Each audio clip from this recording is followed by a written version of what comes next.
Welcome to the New Books Network. Hello and welcome. My name is Michael Johnston. I'm your host of New Books in Sociology. Today I have Gong, an assistant professor of sociology at UC San Diego, with me to discuss his new book, Sons, Daughters, and Sidewalk Psychotics. It was recently published by University of Chicago Press earlier this year, 2024. Some things about Neil is he researches psychiatric services, homelessness, and liberal social order. And today we're going to talk about the book Sons, Daughters, and Sidewalk Psychotics, which is specifically about inequality in mental health care. Welcome, Neil. Thanks so much for having me. Excited to be here. Excellent. So to start off our conversation today, could you tell me about how you came about studying sidewalk psychotics and then developed it into a book? Yeah, absolutely. So I had actually thought for a long time I was going to be like a clinical psychologist and work in mental health care. And my first job after college was on a community mental health treatment team. We were working with folks who'd been long-term street homeless and were diagnosed with serious psychiatric disabilities. And as I was doing the work, I just became much more interested in the systems, the completely broken social system, social safety net.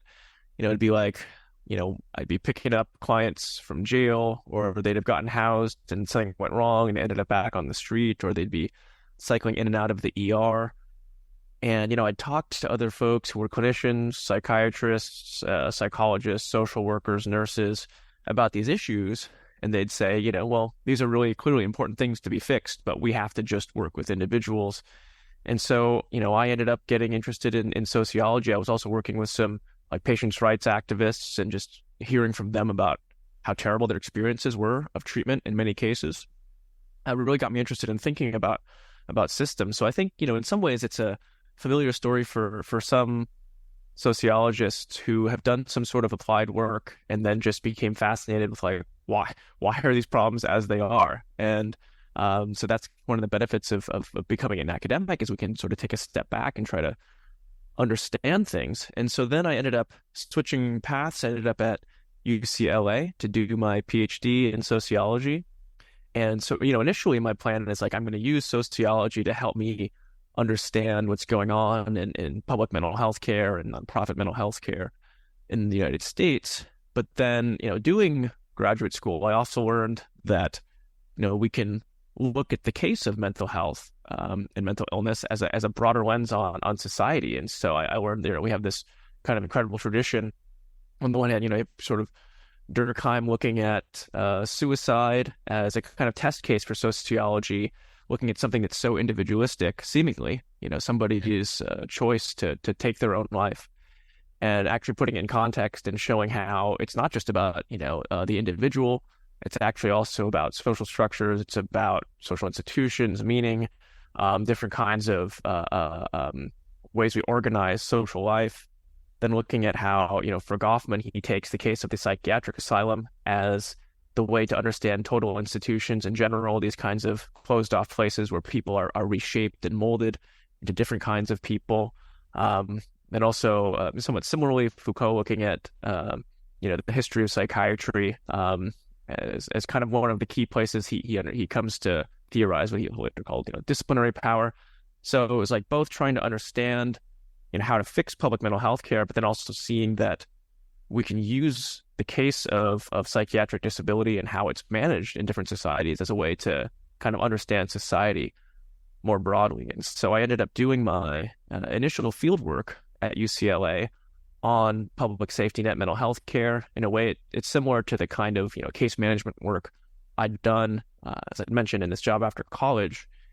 And then just, again, seeing these very fractured systems, all these problems where patients are getting arrested or back on the street. And then I thought, gosh, I'd really like to see a different kind of system to compare it to. And I was thinking, maybe I'll go to Sweden or some strong welfare state. And my advisor, Stefan Timmermans, told me, well, wait until you know this local one better before you decide on a comparison. And what I ended up getting towards is that actually, I didn't have to go to Sweden. I could just go across town. And it turned out there was a whole other system for wealthy people, West LA and Malibu.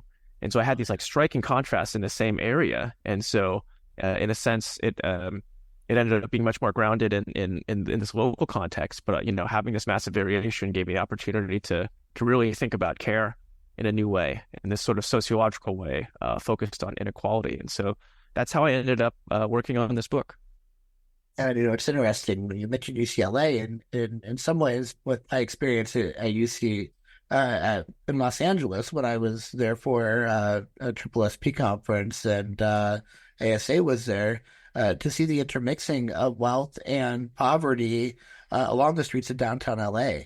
Oh, absolutely. It's striking. It really is. It's you have wealth and glamour, Hollywood, as well as downtown business, like, the different kinds of businesses, big influx of capital, but you also have this mass street homelessness. And what's really interesting about LA compared to some other big cities is that it's all mass homelessness outdoors. So like New York City has a comparable homelessness rate, but they have a state constitutional right to shelter.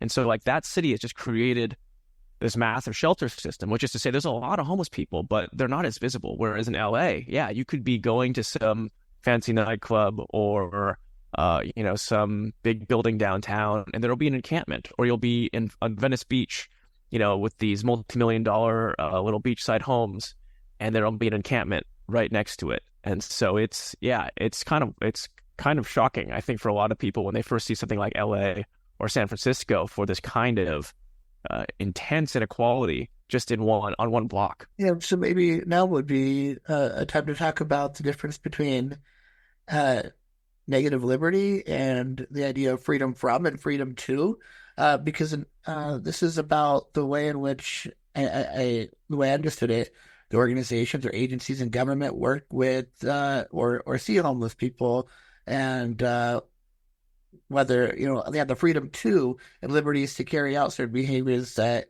they otherwise would not be if they had a freedom from being governed, right? Sure. Yeah. Let me see if I can break this down. So I think, starting with the fact of the encampments and people outside. So part of it, of course, is just there's simply not enough housing in California. It's extremely expensive. We've constrained our housing supply. There are these kinds of structural reasons why so many people end up on the street, and they might not have in another city than a place like Los Angeles or in California. But with the really interesting way that we govern it in California and on the West Coast is an approach that's very focused on what some would call negative liberty. So it's that you're free from, say, someone trying to intervene on your life.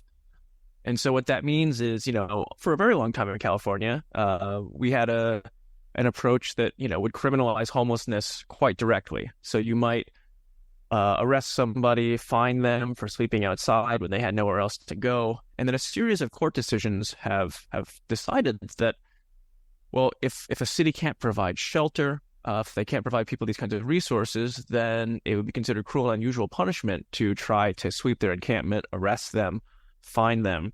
And so what we end up with is a system that focuses very much on a kind of a freedom, a kind of right to be homeless. So it's freedom from the state impinging upon you. And this sounds good compared to arresting somebody for being poor, but what they don't also get is what we might call positive liberties, or the resources and cultivation, so that somebody has the freedom to do things that they need to do, to live a more robust life. And what that means concretely here is that we give people, say, the freedom to sleep outside, the right to be homeless, but no right to housing. It's something very interestingly we also do in California with drugs. We had a proposition that essentially turned meth and heroin possession into a misdemeanor because we were grappling with a kind of horrific version of mass incarceration. And so this all sounds very good. Okay, so we're going to give people, the right to possess drugs, or in many cases what it meant is that police officers weren't arresting people for small-scale possession, even of hard drugs. The idea was that we were going to partially decriminalize and also bring all these addiction services in, But we just did the first thing. So again, you have this kind of negative liberty, the freedom from intervention. The police aren't arresting you, but you're not getting the assistance, the resources to give you the freedom to pursue different things in your life, including addressing those addiction needs or starting some more complicated life project and rebuilding one's life if one is, say, on the street and addicted. And then just a final example, it's a similar thing we do with psychiatric care, where we give people the right to refuse psychiatric care, but we give them no right to psychiatric care and assistance if they want it. So it's a way of thinking about freedom. There's a kind of libertarian vision of freedom that says as long as the state isn't messing with you, that's freedom. But that's only one part of it. You also, in order for people to truly be free to pursue things in their life, they often need things like education and healthcare, cultivation, so that they'll be in a position to have the capacities to do those things and act as a free human. Yeah, and it also doesn't protect, I was just thinking, it doesn't protect the people from the marketplace either. One of the things that was discussed at Triple SB was a new program that was being looked at by local restaurants, saying we're tired of people coming in and using our restrooms and our toilet paper and giving us a high water bill, but not purchasing anything from the counter. So making the restrooms at these places exclusive to only customers. Yeah. So you can say that, people are formally free, but if they don't have resources, can they really make use of their freedoms in a given society? And actually reminds me of a great line that Marx has, where he talks about how in the transition from feudalism to capitalism, the serfs were made free, but in two senses, right? They were free. They no longer, were sort of bound to the land and had to listen to the lord, but they were also kind of free to starve, right? Like now you're sort of forced to sell your labor power. It looks like freedom, but really you're sort of thrown to the whims of the market. And I think that something similar happened with psychiatric patients when we closed a lot of our mental hospitals in the United States, where we freed people from an oppressive institution, but now they're just, that you're quote unquote free to be homeless, free to be tried in criminal court. And so, it's a very shallow version of liberty if all you're focusing on is freedom from outside intervention. And it's an allegory in the cave. I mean, they know no different than what the walls they've seen. So it almost seems like freedom when the lines of freedom are somewhat blurred. Yeah, I like that. I think, yeah. So you discussed a bit about the history of mental illness in the United States when talking about liberty.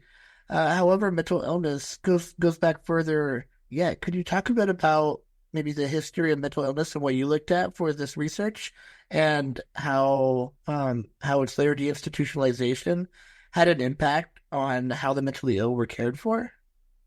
Yeah, sure. And there are a lot of different ways to tell this story, and historians have all kinds of battles about how do we understand this sort of prehistory of the asylum. I mean, one thing that's really interesting about mental illness is that our contemporary categories for understanding when someone's exhibiting what seem to be strange behaviors, right? Like we use contemporary psychiatric diagnoses. We talk about, that person's experiencing schizophrenia.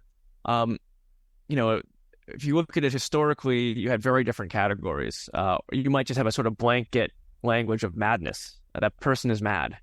They're not the most precise definitions. I mean, of course, today we also don't have the most precise definitions. We lack biological tests for the things we call schizophrenia or bipolar disorder. They're social constructs. I mean, at the same time that they're very clearly, people have very real experiences of distress. Psychosis is maybe one of the most real things you could ever encounter, but the way we talk about it is very historically and culturally contingent.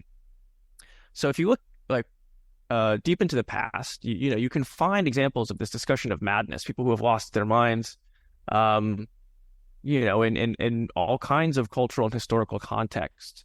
When it comes to how do societies manage the quote unquote mad, or what we would now call the seriously mentally ill, there's a fair amount of variation. And then, the history I work with in the book is thinking about the development of the asylum. So, for much of history, you don't have anything like a state asylum system. What you have is, in a local community, you might have, the so-called town fool who's allowed to sort of wander around, act strangely. If they act too strangely, it may very well be that their family or someone else will lock them up in the household. There's nothing romantic about this sort of pre-asylum time. In many cases, people were neglected locally instead of maybe warehoused in a giant asylum. And you had different versions of kind of locked confinement. But nothing like an asylum system until much later. There's a version of this history that Foucault tells, what he calls the kind of great confinement, where all manner of problem people are round up. You don't really start seeing specific things for people that are segregated off as mentally ill versus old versus a criminal. More until like the 18th century and in sort of the West broadly. And so then you have the creation of what are first supposed to be these kinds of medical or ostensibly medical facilities. It's sort of when psychiatry starts to develop as its own science. But very quickly, these things get overwhelmed. The ability to deliver, individualized care, it goes out the window pretty quickly. And then they become these kind of giant warehouses. This is what someone like Foucault was looking at historically. This is what someone like Erving Goffman was looking at ethnographically in the late 50s. Then Asylums is published in the early 60s. These facilities they are these kind of they're their own little mini societies that from Goffman's perspective have affinities with the jail or even the concentration camp. Like it's this kind of closed off thing where people are stripped of their identities. So, but there is that's our image we have now in sociology, but there's also a fair amount of historical variability. There seems to have been asylums that were truly asylums in the sense of a place of refuge for people in crisis. There are other ones that were absolutely these snake pits, these kinds of prison-like situations. So that's my sort of gloss on a very complicated long history. Yeah, when you start to talk about the different designs of them, I think we also start to get into the classism that is associated with the quality of care. Not to say that highly wealthy individuals would not receive poor care by any means, but when we look at aggregates, there is something to say about how class plays into the experience one would have in the asylum they were sent to. Yeah, absolutely. So there's very different kinds of asylums. There's for more privileged people, and this continues to today, the kinds of facilities that I talk to people about or saw myself, where you might have much better client to staff ratio. There's just more doctors or workers of different kinds. People aren't sort of warehoused. You might have these kind of pastoral activities where people are working in gardens or working in the fields as a form of therapy alongside different kinds of actual therapeutic interventions. Whereas, for poor folks, it might be more like a warehouse kind of situation. Yeah, in fact, I think you maybe called the difference between the mainstream care and versus actualization clinics. Is that? Oh, that actualization clinic is it's a pseudonym for an elite case management team that I was following. Yeah. All right. Yeah. And then you talk about Skid Row. Skid Row is an interesting case because when you see it on TV, sometimes it appears as if it's only a few blocks, but it's actually like 40 street blocks long. Is that the dimensions? People debate. It's actually interesting. People debate it because some developers are trying to claim like this isn't Skid Row, like this isn't a protected area for social services, and other people will say no, we're trying to protect the amount because there was actually a whole battle over how much of that would remain kind of social services and more affordable housing. But Skid Row is a very interesting place. In the 1970s, in fact, Los Angeles was trying to figure out what to do with sort of poor people and social disorder. And one of the things became this idea they called the containment plan, which was let's keep it in one zone. And so Skid Row actually becomes this area where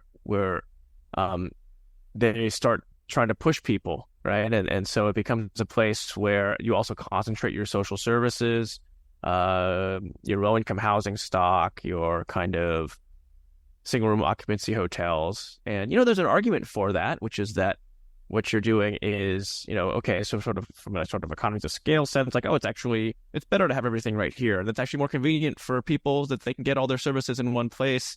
I mean, the counter argument is that you create a social service ghetto, from which it's very hard for people to escape. And then say you were trying to be sober, for instance, and you're surrounded by a bunch of other folks who are openly using drugs, or there's an open air drug market and this kind of thing, which isn't certainly always the case, but like that can be part of the dimension. Yes. So one of the things I end up writing about in the book is that this logic of containment kind of carries through to the way that people do mental health treatment today in a place like Skid Row or in other kinds of public safety net, again, sort of social service ghetto areas. And it's very interesting because it has a little bit of a different logic than that containment plan I was talking about, where the city is saying, let's just keep all these people over there. It comes out of a lot of progressive mental health and public health interventions, like what's called housing first. The idea is, instead of forcing people to be sober or prove that they're taking their psych meds and doing all these things before you get them stable housing, you just give them stable housing right away. It's a sort of precondition from which they can feel safe and then work on their mental health and addiction needs. And this is an intervention that can work very well when done right. When you have robust services to go along with it, you stabilize someone and then bring them all the care they need. What I saw in many cases in a place like Skid Row is that it did end up taking on this containment element. I call it tolerant containment. It's like you put people either in that zone or you put them in an apartment, and then you tolerate what are ostensibly, what we would call certainly deviant behaviors, but also sometimes, counterproductive or self-destructive behaviors.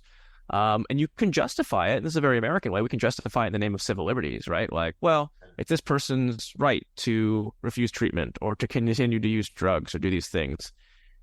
And the tolerant containment approach is just sort of like, well, we've put them over here in an apartment and they're no longer in public sight causing problems. So I guess that's kind of success. So that's at least one very interesting thing that's happened. At the same time that sometimes people are being criminalized, the other thing we do with poor people with mental health problems is we kind of tolerate them so long as they stay out of the way, without giving them real care. So maybe this ties into what Anne LaRue identifies as being the difference between natural growth and concerted cultivation. So allowing them to just naturally grow on their own means instead of concertedly making a concerted effort to help them grow intellectually, but also in productivity as mentally ill contained in a specific area of the community. Yeah, that's about right. So I'll try to explain that for the listeners. So, Annette has this famous argument about, how social class influences parenting. So she says, for a lot of working class and poor families, they do what she calls the accomplishment of natural growth. It's like you love your child, you make sure that they have food and safety, and then they'll just sort of grow from there. And that's how a lot of parenting has always been done. And also, it's hard for working class parents to, if they're working perhaps multiple jobs, they don't have the time to spend a lot of time cultivating. And so this is what she sees with upper middle class families, which she calls concerted cultivation, where it's, the jam-packed schedule of karate and violin and piano lessons and, focusing on helping them be hyperverbal and know how to talk to a doctor, know how to talk to a school principal, these kinds of things. And so she sees this as setting people up with very different dispositions for how they interact with, say, an institution like the school. The working class child has not been given that specific preparation. In some ways, the working class or poor child might have had more room for self-development because they're less constrained, but they haven't been cultivated in this way that's going to help them in, say, like the business world or succeeding in college. Now, that was really interesting for me because one of the things I was intrigued by doing this research was, so as I've said, I call it tolerant containment, this thing I was seeing with the way that poor people were treated in mental health, kind of like, oh yeah, we'll let you do what you want so long as you sort of do it over here out of the way. And this was actually contradicting a lot of the things I was reading. So if you read people who were influenced by Michel Foucault and the idea of disciplinary power, we often assume that, the local state is going to try to control and micromanage the poor person who's exhibiting deviant behaviors, right? So like they'll either arrest them or they'll put them in some sort of, psychiatric supervision where you're watching their every move and trying to make them sort of quote unquote normal, right? Normalize people, make them productive, be prepared to be low wage workers in contemporary capitalism. And I just wasn't seeing that. What I was seeing was this kind of approach that was like, well, the easiest way we can deal with these people, we can't force them into treatment. We don't even have treatment to really give them. So what we're going to do is we're going to put them out of the way, and then we'll say that we're respecting their rights. That sounds very cynical, and I don't mean to say that that's what a lot of the workers are. Very good people who are trying their best with limited resources, but I think de facto that's what ends up happening. And so I was trying to make sense of this. I was like, well, this goes against what what this sociological and critical social theorists are saying should be happening. And then what I started to see when I looked at elite care was that's where the micromanaging was happening. That's where people, would have a full packed day schedule of like, oh, you go to your intensive outpatient program, group therapy in the morning, then you go to an AA meeting, then you go to yoga, then you go to this other thing. And this is like in a treatment home. And so then I was thinking, so the disciplinary power, the surveillance, the micromanaging, it's only happening to the rich. So how do I think about this? And then once I was exposed to Annette LaRue on concerted cultivation, on the way that, more privileged people manage their children, suddenly it was like, oh, this makes total sense. Of course, wealthy people they're investing a lot of resources into trying to control and care for, their loved one who's, say, a young adult who had a psychotic break or started using drugs in college and has dropped out of school, and they're trying to, like, quote unquote, fix the person. And only they have the resources to do it. The local government doesn't have the resources to try to again, quote unquote, fix the poor person with a serious mental illness. It's actually the wealthy. And so I called it that concerted constraint. It's like a form of adult social control, but it's still in the model of what LaRue calls concerted cultivation. And so that's kind of how I made sense of what at first was very surprising to me, that the local government was letting people kind of do whatever. And that went against our social control theories, and then it was in the elite clinics where families were paying all this money to try to have their adult children controlled. But that's how I ultimately made sense of it, was I had to bring together this literature on, urban social control alongside this literature on class and parenting. And then this thing that at first seemed very surprising to me, now I look back on it and it feels like, oh yeah, no, that makes sense, what's happening. And that cultivated constraint, that isn't to say that doesn't come with or result in some sort of a deficit for the individual who experiences that. Because I think you had a case in the book, maybe the guy's name was David or something, but had one of the elite cares, but found himself back onto the streets after leaving that concerted care. Is that right? So yeah, when finding themselves out of that cycle or out of that routine, they find themselves back in their old experience. Sometimes, and it's an interesting thing with the elite care and this concerted constraint, where sometimes people feel oppressed, like their families are making them do all of this extensive treatment, and it can be difficult, to go through all this therapy. Often the expectation that one will take some of these psychiatric medications that have a lot of side effects. And so, sometimes people run away from what from the outside looks like, oh, hey, you get to go to live in a care home by the beach. Why are you running away? But actually, people can feel quite dominated by it. At the same time, what that often means then is now you're left to fend for yourself. And I did know get to know some patients who, have run away from elite care, and then they end up walking around in the street, having a psychotic episode, getting arrested like anyone else. And then sometimes their families, again, have the resources to, have them diverted from jail and sent back to treatment. But then, as one guy said to me, he's like, you kind of can't get out. And it was a very strange thing to hear, because he was talking about a program that was, technically speaking, voluntary. No one had forced him by court order to be there, but his family had pushed him to do this. And he was hopeful that all the treatment would help him. And sometimes it did, but He also felt quite oppressed by what would otherwise just seem like a privilege. I see this book that I see this concept now in some of my sex and gender books and marriage and family books, but this idea of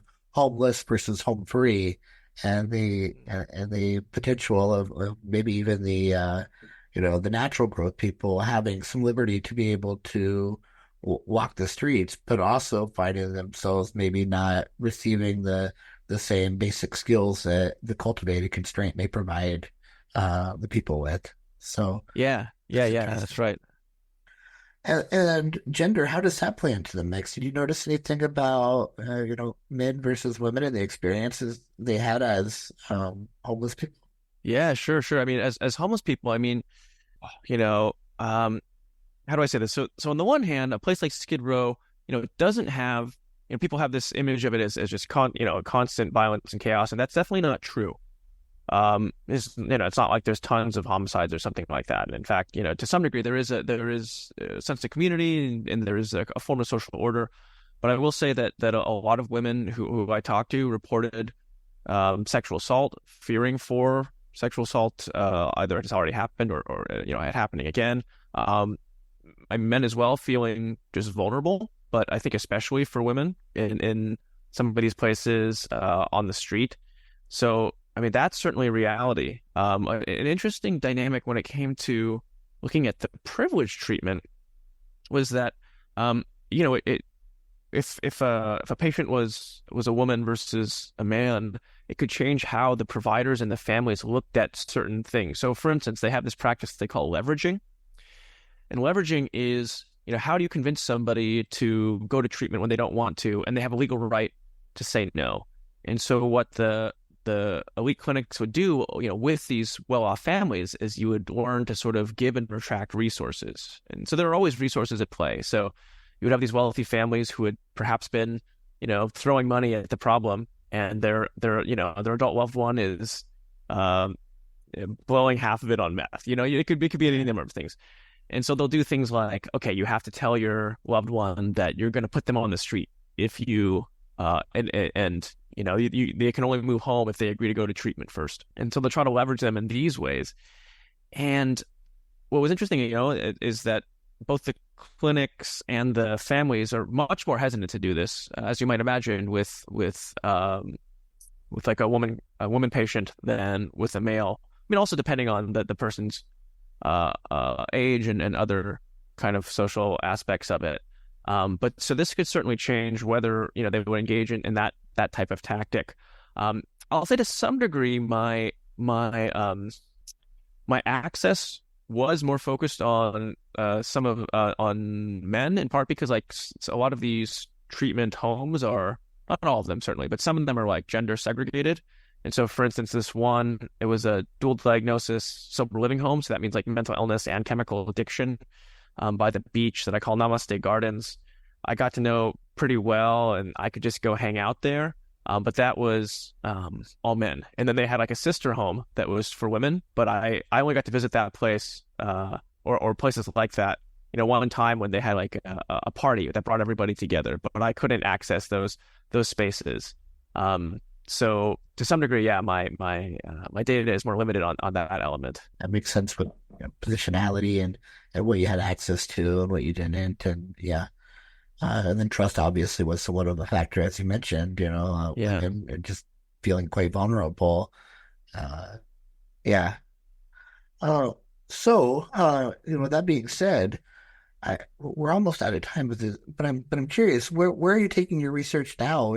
Are you continuing to focus on Skid Row and mental illness and homelessness, or what are you currently looking at?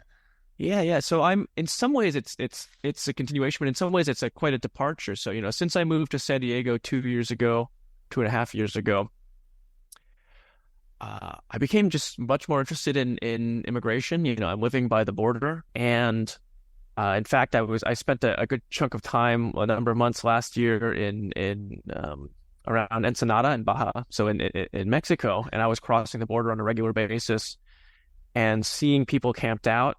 And then something very interesting started happening, where the politics of homelessness and immigration started coming together. So um, folks may have been reading about Governor Abbott from Texas sending asylum seekers to New York City. And then Eric Adams in New York is saying, well, we can no longer guarantee shelter. Like I mentioned, they have this guaranteed right to shelter. He's saying, well, we can't guarantee that shelter if there are going to be all of these, these asylum seekers and migrants being sent in. And I became really interested in, well, one, is that true? But also seeing how this thing that I'd been following for a very long time, the politics of homelessness and social services coming together with the so-called homelessness crisis and the border crisis coming together. And so I don't really have a project. I don't have a field site yet exactly, but I've been starting to track this, and I think it feels like a nice step also because it's something I'm somewhat familiar with, but a completely new dimension of it too. Oh, and it fits your theory that you've already started to develop with natural growth and concerted constraint with, the movement in and out of locations and, whether a person is maybe even whether a person is coming in as a refugee as compared as being a border jumper, the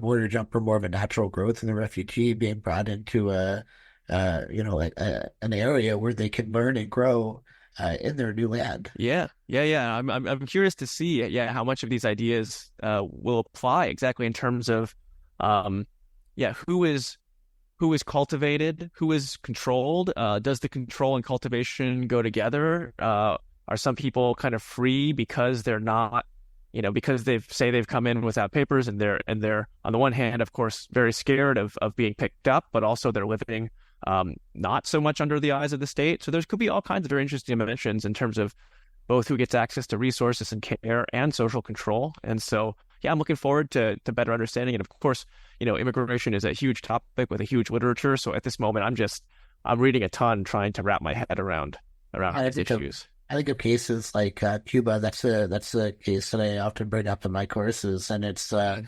Marielers versus the first wave Cubans who were businessmen and government officials coming over here, coming to the United States and being welcomed with open arms as refugees leaving the country before Fidel Castro took complete control of the country, versus the Marielers who were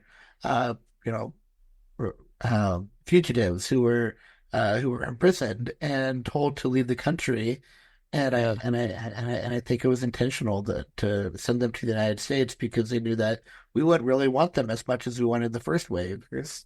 Yeah. I mean, very interesting stuff. I've been talking to some folks who are Venezuelan coming over, and that there's a huge gap between some of the earlier waves of people who came on airplanes and came with money. Others who are now coming up through the jungle, coming by land for long stretches. It used to be you'd have better resourced people were coming, and now it's increasingly people who are quite poor. And so, I mean, so many interesting dynamics like this, and I'm going to have to start exploring more of these historical parallels. I look forward to your writings on this as you start to develop your findings, as you start to develop your literature base to dive into this research. But thank you for being on the show today, Neil, and it's been a pleasure to talk about your new book. Oh, thank you so much for having me. I really enjoyed the conversation. And this has been another episode of New Books in Sociology, a channel on New Books Network. I'm Michael Johnston, a host on the show. Have a great day.